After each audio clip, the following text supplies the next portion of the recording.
ওগো, এভাবে আর কতদিন না খেয়ে থাকবো বলো তো? ঘরে তো খাওয়ার মতো কিছুই নেই।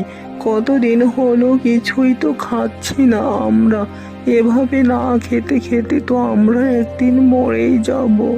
মা, আজও খাবার নেই? এভাবে না খেতে খেতে আর কতদিন থাকবো? কাল থেকে তো শুধু পানি খেয়ে আছি। আজকেও কি কিছু খেতে দিবে না আমাকে? এভাবে থাকা যাবে না বউ, আমাকে কিছু একটা করতেই হবে, না হলে এই সংসার একদিন শেষ হয়ে যাবে। আমাকে কিছু করতেই হবে। তুমি কিভাবে কাজ করবে? তোমার তো একটা পা নেই। কাল থেকে আমি কাজ খুঁজতে যাব। তুমি বাসায় আমাদের বাচ্চাটাকে দেখে রাখবা। যাবো না, আমি থাকতে তুমি কেন যাবে? যতদিন এই জীবন আছে আমি তোমাকে কোনো কাজ করতে দেব না।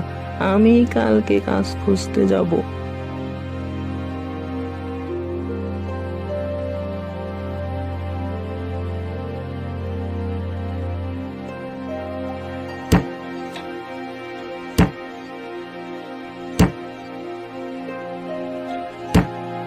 বাঘ মামা, তোমার মাটি কাটার দলে আমাকে একটা কাজ দাও। বউ বাচ্চা নিয়ে না খেয়ে আসি।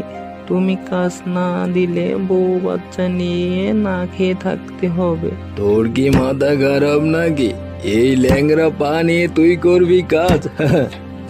যা, বিরক্ত করিস না। আরে তোরা থামলি কেন? তাড়াতাড়ি কাজ চালা।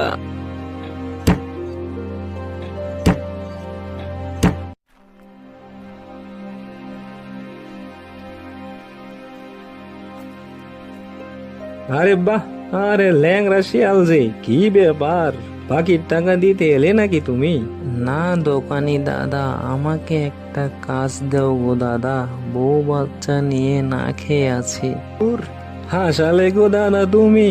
এই ল্যাংড়া বানিয়ে তুমি করবে দোকানের কাজ?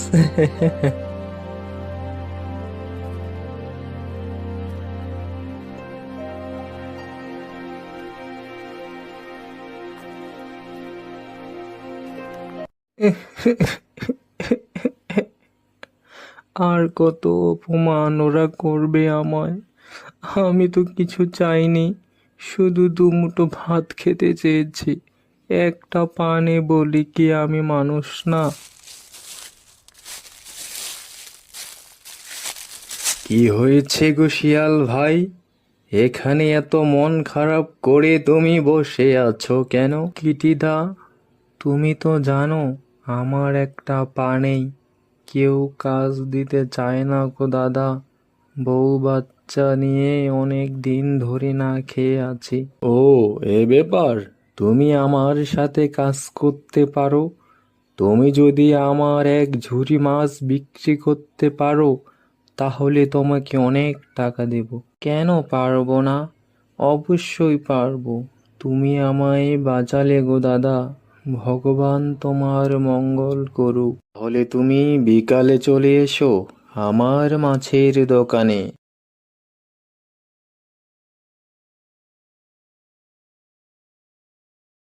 মাছ নাও গো, মাছ নাও, মাছ নাও গো, মাছ নাও। তাজা তাজা ইলিশ মাছ, খালি 500 টাকা কেজি। বারে বাহ, তুমি তো সব মাছ বিক্রি করে ফেলেছো। না গো দাদা, সব মাছ তো বিক্রি করতে পারিনি। একটা মাছ তো এখনো আছে। মা, এত বড় মাছ! আজকে মাছ ভাত খাবো। কি মজা, কি মজা! তুমি বাইরে খেলতে যাও, আমি তোমার জন্য মাছ রান্না করি। যাও, খেলো গিয়ে। ভালোভাবে মাছ রান্না করবে মা। অনেক দিন মাছ ভাত খাই না, আজ মজা করে মাছ ভাত খাবো। যাই, একটু খেলে আসি। তুমি রান্না করো মা।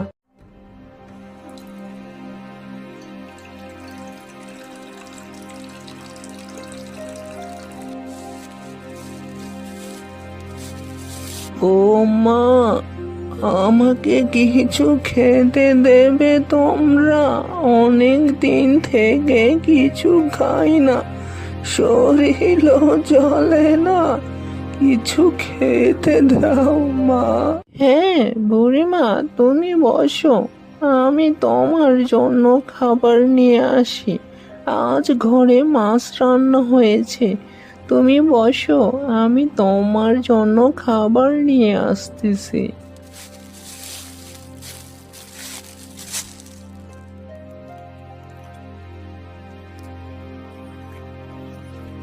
একটু মাছ দেবে মা, খুবই ক্ষুধা লেগেছে।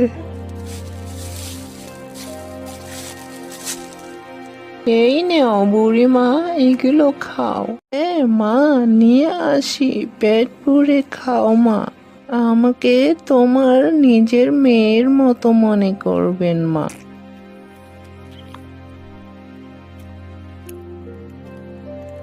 মা, আর একটু মাছ দাও তো মা, খুবই ক্ষুধা লেগেছে। ওগো, বুড়িমা তো ঘরের সব ভাত আর মাছ খেয়ে ফেললো, আরো উনি যাচ্ছেন, এখন কি করব বলো তো? দেখি বুড়িমাকে বুঝিয়ে বলি, বুঝিয়ে বললে উনি বুঝবেন। বুড়িমা, আমাদের ঘরে তো আর খাবার নেই গো। তুমি তো চাচ্ছ, কিন্তু তোমাকে তো আর দিতে পারতেছি না। ও, খাবার নেই, তাহলে আর কি করার, আধ খাওয়া খেয়েই থাকতে হবে। মামা, আমার খুব ক্ষুধা লেগেছে, আমাকে খেতে দাও মা, মজা করে মাছ আর ভাত খাই। এই মাছটা পুকুরে ছেড়ে দিবি, তাহলে দেখবি ওই পুকুরে মাছ আর মাছ। ওই মাছ বিক্রি করে তোরা সংসার চালাতে পারবি। হায় আমাদের কপাল, একটা থাকার ঘর আর রান্নাঘর ছাড়া তো আমাদের কিছুই নেই। পুকুর কোথায় পাবো বুড়িমা?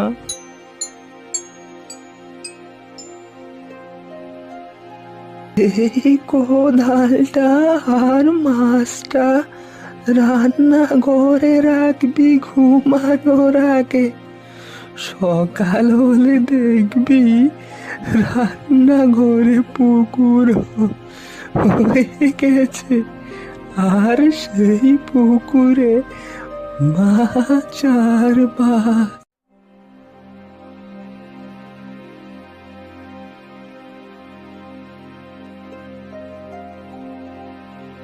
এ কি, এ তো দেখি সত্যি সত্যি পুকুর হয়ে গেছে, আর এক রাতের ভিতর এতগুলো মাছ, ইয়া বড় বড়।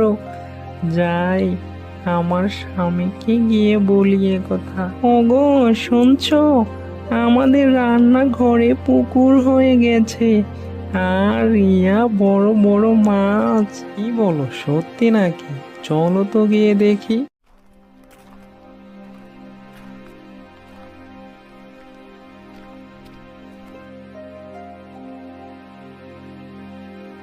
কি আশ্চর্য ব্যাপার, সত্যি সত্যি তো রাতের ভিতরই পুকুর হয়ে গেছে।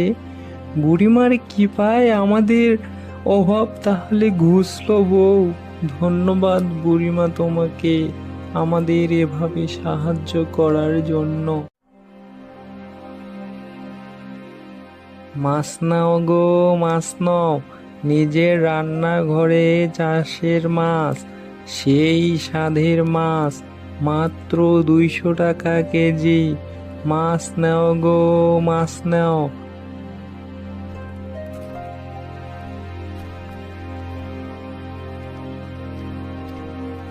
তোমার অভাব তাহলে ঘুচলো, কি বলো শিয়াল ভাই? তোমার আর বুড়ি মায়ের কৃপায় আমার ঘরে সচ্ছলতা ফিরে এসেছে গো কিটিদা, ধন্যবাদ তোমাদের।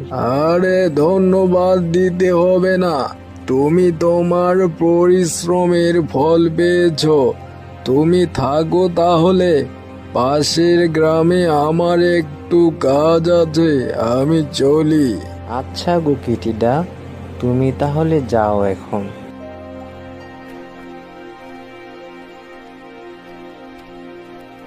ভগবানের কৃপায় আজ অনেকগুলো টাকা ইনকাম করেছি।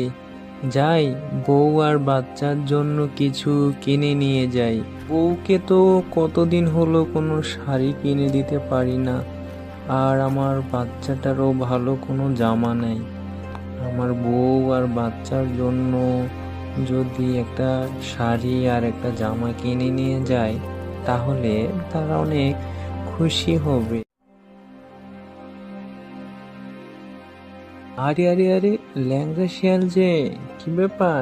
কিছু কিনতে এলে নাকি? হ্যাঁ দোকানি দাদা, বাচ্চার জন্য একটা জামা আর বউয়ের জন্য একটা শাড়ি দেখাও তো দাদা।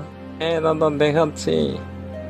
তো শুনলাম রান্নাঘরে নাকি মাছ চাষ করতেছো তুমি, ব্যাপার সত্যি নাকি? হ্যাঁ দোকানি দাদা, আমাদের তো একটা রান্নাঘর আর একটা থাকার ঘর ছাড়া তো কিছুই নেই, তাই ভাবলাম রান্নাঘরেই মাছ চাষ করি। এই নেও তোমার শাড়ি আর তোমার ছোট্ট বাচ্চার জন্য জামা। পছন্দ হয় কিনা দেখো, পছন্দ না হলে আবার দেখাচ্ছি। বাহ, কি সুন্দর শাড়ি আর জামা, খুব পছন্দ হয়েছে দোকানি দাদা। এগুলো আমাকে দাও, আমি এগুলো বাসায় নিয়ে যাই। আর কত হলো একটু বলো তো দামটা? আরে দাম নিয়ে চিন্তা করতে হবে না, পরে আসে একসময় দিয়ে যাইও। এখন তুমি এগুলো তোমার বাসায় নিয়ে যাও। এতদিন পর বউ বাচ্চার জন্য কিছু কিনলাম, বউয়ের জন্য শাড়ি আর ছোট্ট বাচ্চাটার জন্য জামা। ওরা দেখলে খুব খুশি হবে। যাই, তাড়াতাড়ি করে বাড়ি যাই, বাড়ি গিয়ে ওদেরকে দেখাই। বউ, ও বউ, দেখো তোমাদের জন্য কি নিয়ে এসেছি, তাড়াতাড়ি এদিকে এসো। ও মা, এত কিছু নিয়ে এসেছো, আমার জন্য শাড়ি, আবার আমার ছোট্ট বাচ্চাটির জন্য জামা। মা মা, আমার জন্য জামা নিয়ে এসেছে, দেখি দেখি, কতদিন নতুন জামা পরি না। হ্যাঁ মা, তোমার জন্য নতুন জামা নিয়ে এসেছি, তুমি এই নতুন জামাটা পরো। এখন থেকে তোমাকে আর পুরাতন জামা পরতে হবে না মা। আমাদের দুঃখের সময় এখন আর নেই, আমাদের এখন সুখের সময় মা।